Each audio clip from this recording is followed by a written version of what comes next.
Assalamualaikum warahmatullahi wabarakatuh. Alhamdulillahirabbil alamin. Allahumma salli ala sayyidina wa habibina wa syafi'ina wa maulana Muhammadin wa ala alihi wa sahbihi ajma'in. Alhamdulillah, pada kesempatan ini saya ingin menjelaskan terutama kepada santri-santri kami untuk membaca Al-Quran dengan baik dan benar. Untuk mengetahui hal ini tentunya kita harus belajar ilmu tajwid, terutama pada saat di mana kita harus berhenti dan di mana kita harus menyambung pada saat membaca Al-Quran. Dan ilmu tajwid ini oleh sebagian ulama adalah hukumnya wajib sebagaimana yang difirmankan oleh Allah Subhanahu wa taala di dalam surah Al-Baqarah ayat 121. Allazina atainahumul kitaba yatlunahu haqqa tilawatih ulaika yu'minuna bih. Orang-orang yang telah kami beri kitab, yaitu Al-Quran, mereka membacanya sebagaimana mestinya. Mereka itulah orang yang beriman kepadanya.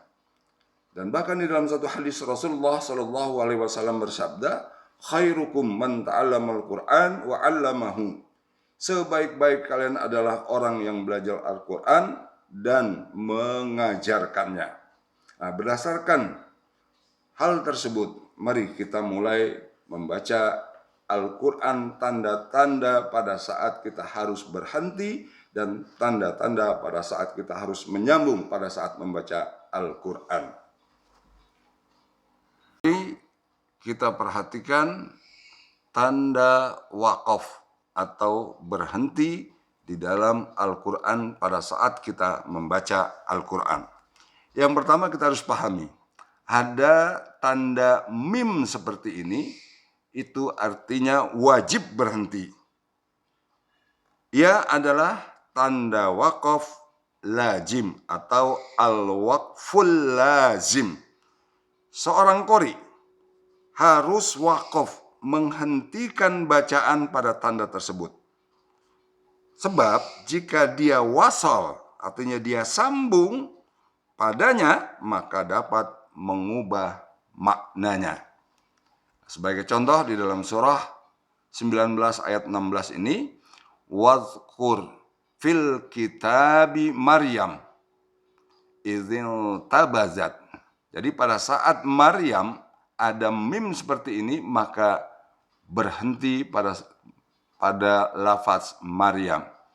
Jadi wazkur fil kitabi Maryam idzin tabazat. Nah, seperti itu.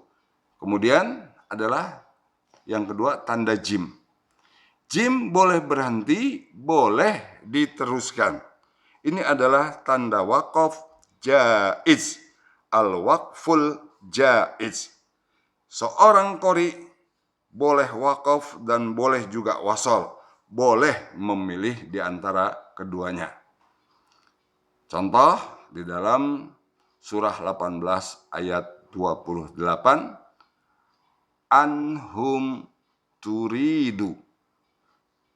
Itu kalau kita waqaf, kalau kita wasal nyambung anhum turidu, boleh keduanya.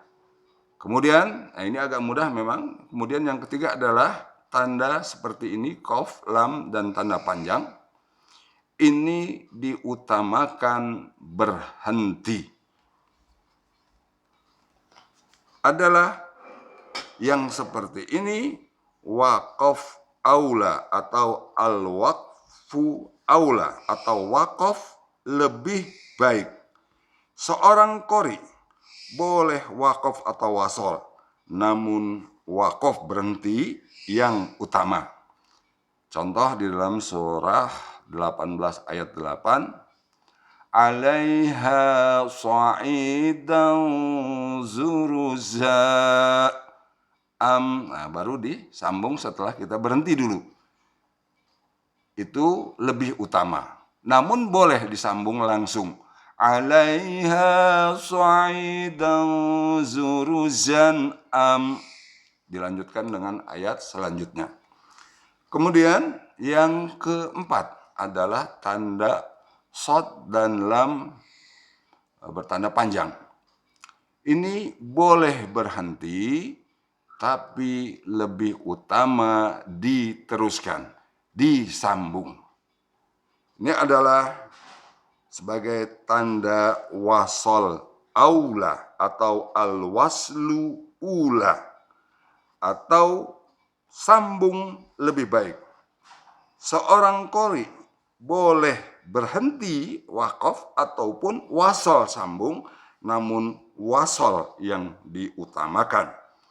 Nah, contoh di dalam surat 18 ayat 13 dan 14. Wazidnahum huda. Berhenti sampai di sana, baru dilanjut dengan warabatna. Itu adalah cara wakaf, tetapi yang lebih utama adalah di wasol atau disambung. Wazidnahum hudan warabatna. Nah, seperti itu yang lebih baik karena ada tanda sambung seperti ini. Kemudian yang kelima adalah tidak boleh berhenti. Ini lam seperti ini adalah tanda wakaf mamnu atau al-waqful mamnu atau wakaf yang terlarang.